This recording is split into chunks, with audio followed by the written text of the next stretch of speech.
ஸ்ரீ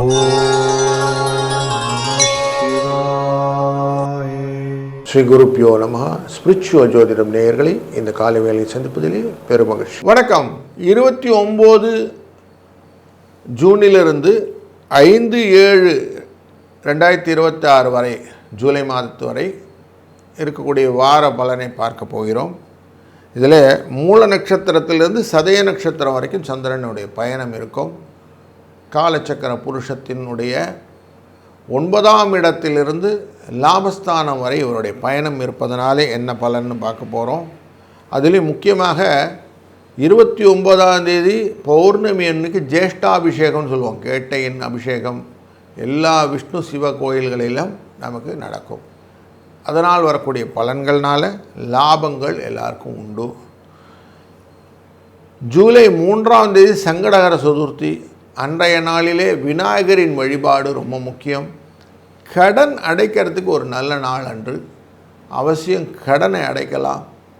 சாயங்கால வேளையில் விநாயகப் பெருமானை அருகம்புல் சார்த்தி அவரை ஒரு 11 சுற்றி 2 விளக்கை பொருத்தி, நெய் விளக்காக இருந்தால் நல்லது, பொருத்தி நமஸ்காரம் செய்துவிட்டு கடன் அடைக்க வேண்டும், சங்கடங்கள் விலக வேண்டும் வேண்டி வந்தீங்கனாலே மனை போல இருந்த கடனும் அடைந்து நல்ல ஒரு முன்னேற்றத்தை மனது பெறக்கூடிய நல்ல நாள் இன்று.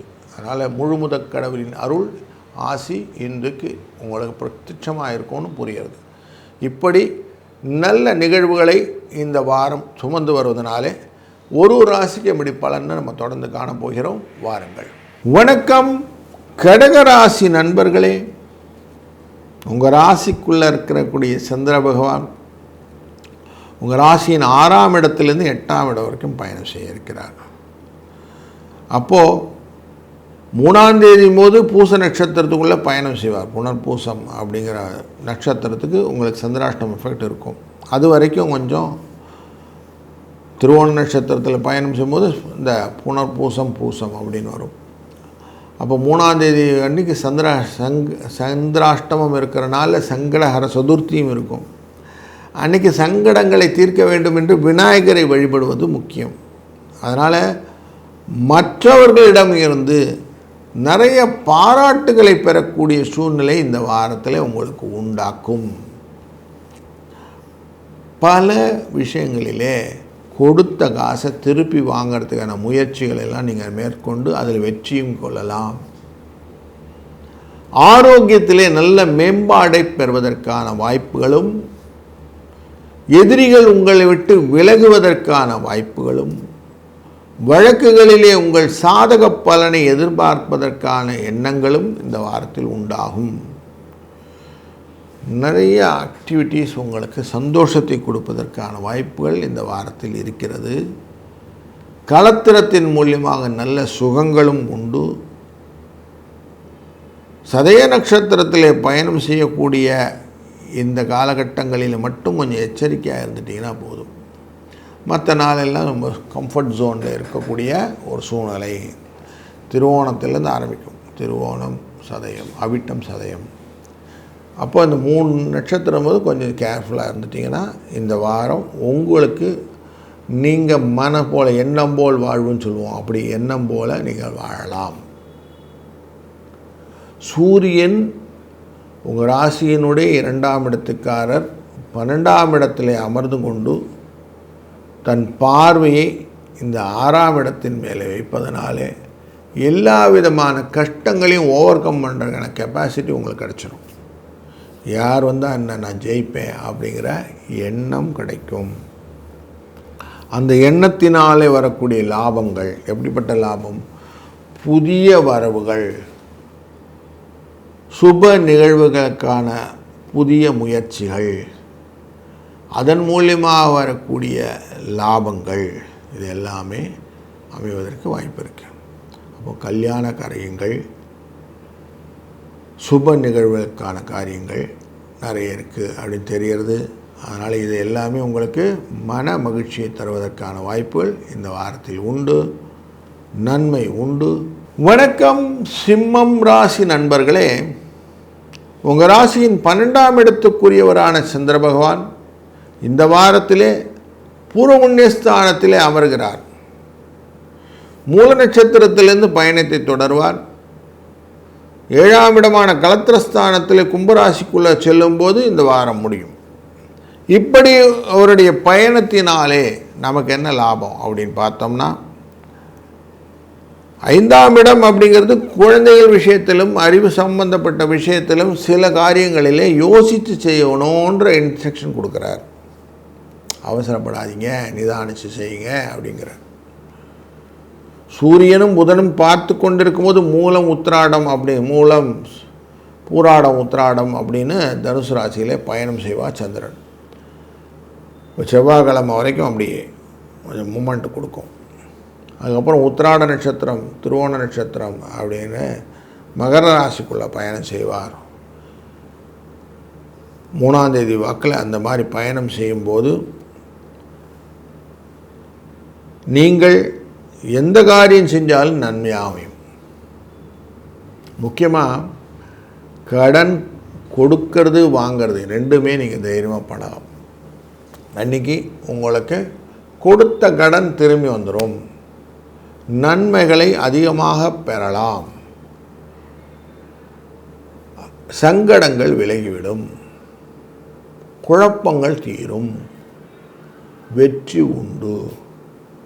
நிச்சயமாக வளர்ச்சிக்கான பாதையை நீங்கள் வகுத்து கொள்ளலாம். எதிரிகள் விலகுவார்கள். ஒரு காரியத்திற்கு நன்மையின் பலனை பார்க்கும்போது மல்டிஃபோல்டு பெனிஃபிட்டாக வந்து நிற்கும். இப்படி ஒரு நல்லதொரு நிகழ்வை அந்த வாரம் அந்த நாள் தாங்கி வரும் 3ஆம் தேதி அன்னைக்கு. அதன் பின்னாக வாரம் வெள்ளிக்கிழமை முடிஞ்சிச்சு, சனி ஞாயிறுன்னு ஆகிடுது இல்லையா? அப்போ சனிக்கிழமையில் உங்களுக்கு சந்திரனின் பயணம் அப்படிங்கிறது சதய நட்சத்திரத்தை தொடும். எல்லா காரியமும் இறைவனுக்கு அப்படின்னு சொல்லிட்டு நமக்கு நிம்மதியாக ஒரு முடிவை கொடுக்கக்கூடிய சூழ்நிலையை கொடுக்கும். அப்போது உங்களுடைய எண்ண ஓட்டங்களுக்கு சுகத்தை கொடுப்பது யார்? கலத்திரம். அப்போ கலத்திரத்தின் மூலியமாக கணவன் மனைவி ஒற்றுமை அப்படிங்கிற விஷயத்தில் நன்மையை கொடுக்கக்கூடியதாக இந்த சனி ஞாயிறுக்கும் மனம் போல வாழ்க்கையை அமைத்து கொள்வதற்கான வாய்ப்புகளும் சுகத்தை பெறுவதற்கான வாய்ப்புகளையும் இந்த நாள் உங்களுக்கு அமைத்து கொடுக்கும். அதனால் 4-5 தேதியில் உங்களுக்கு அடுத்தடுத்த நிகழ்வுகள் எல்லாம் உங்கள் மனத்துக்கு பிடித்த மாதிரி இருப்பதனால இந்த வாரம் உங்கள் கையில் தான் இருக்குது. நீங்கள் அழகாக கேபிட்டலைஸ் பண்ணிக்கலாம். வணக்கம் கன்னிராசி நண்பர்களே, இந்த வாரத்திலே உங்களுடைய ராசியின் லாபாதிபதி என்கிற சந்திர பகவான் சுகஸ்தானத்திலிருந்து பயணம் செய்கிறார். பாக்கியஸ்தானத்துக்குள்ளே போய் சத்ருஸ்தானத்தில் முடிவார். இப்படி அவருடைய பயணமானது குருவினாலே பார்க்கப்படுகிற சூழ்நிலையையும் உங்கள் ராசியினுடைய 2ஆம் இடத்திற்கும் தொழில் பூர்வபுண்ணிய ஸ்தானத்திற்கும் உரியவரான சுக்கிரனால் பார்க்கப்படுகிற சூழ்நிலையிலும் 12ஆம் இடத்துக்குரிய சூரியனால் பார்க்கப்படுகிற சூழ்நிலையிலும் இருப்பார். இந்த சந்திரனுடைய எஃபெக்ட் இப்படி இருக்க போது, இந்த சந்திரன் புதன் உங்கள் ராசிநாதனோடு சேர்ந்து சூரியன் அமர்ந்து கொண்டு பார்க்கக்கூடியது மூல நட்சத்திரத்தை பார்ப்பார் வாரம் முதல்லையே. அப்போது உங்களுக்கு உங்கள் ஐடியாஸ் நிறைய பில்டப் ஆகும். தொழில் விஷயத்திலும் பயணங்கள் விஷயத்திலும் இப்படி இதெல்லாம் பண்ணணும், சுகமான பயணங்களை கொண்டு வரணும், சுகமான செயல்பாடுகளை பண்ணணும் அப்படிங்கிற எண்ணங்கள் முதலில் உதிக்கும். அது லாபமாக வாரத்தில் நடுவிலே மாற்றிக்கொள்வதற்கான வாய்ப்புகளும் நிறைய கிடைக்கும். பணம் உண்டு, புதிய முயற்சிகளிலே வெற்றியும் உண்டு. நல்லதொரு காலகட்டத்திலே அமைதியாக நீங்கள் செய்யக்கூடிய காரியங்கள் புதிய பாதையை வகுத்து கொடுக்கும். வேலை இல்லைன்னா வேலை கிடைக்கும். திருமணம் போன்ற விஷயங்களிலே நல்ல ஒரு நிகழ்வுகளை கொடுக்கும். வளர்ச்சிக்கான விருத்தி அப்படிங்கிற விஷயத்தை கொடுக்கும். வீடு மனை யோகத்தை கொடுக்கும். இப்படி இருக்குது. அதனால் இன்றைக்கி உங்களுக்கு அந்த மாதிரி மைண்ட் செட்டை நீங்கள் வச்சுக்கணும். வெள்ளிக்கிழமை சங்கடகர சதுர்த்தி அன்று விநாயகப் பெருமானை வழங்க, அஸ்த நட்சத்திரக்காரர்கள் முக்கியமாக விநாயகரை வழங்கணும். அன்றைக்கி பண்ணாக்க கடன் குறையும், சங்கடங்கள் விலகும். சனிக்கிழமை அன்னைக்கு ஆஞ்சநேயரை உபாசனை செய்து நீங்கள் செய்யக்கூடிய காரியங்களும் உங்களுக்கு லாபத்தை கொடுக்குது அமைது.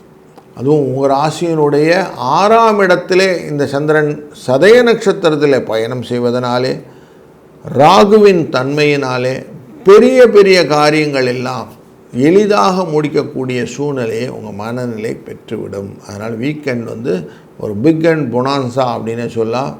மகிழ்ச்சிக்கு குறைவில்லாத வாரமாக இந்த வாரத்தை அமைத்து கொடுத்துவிடும்.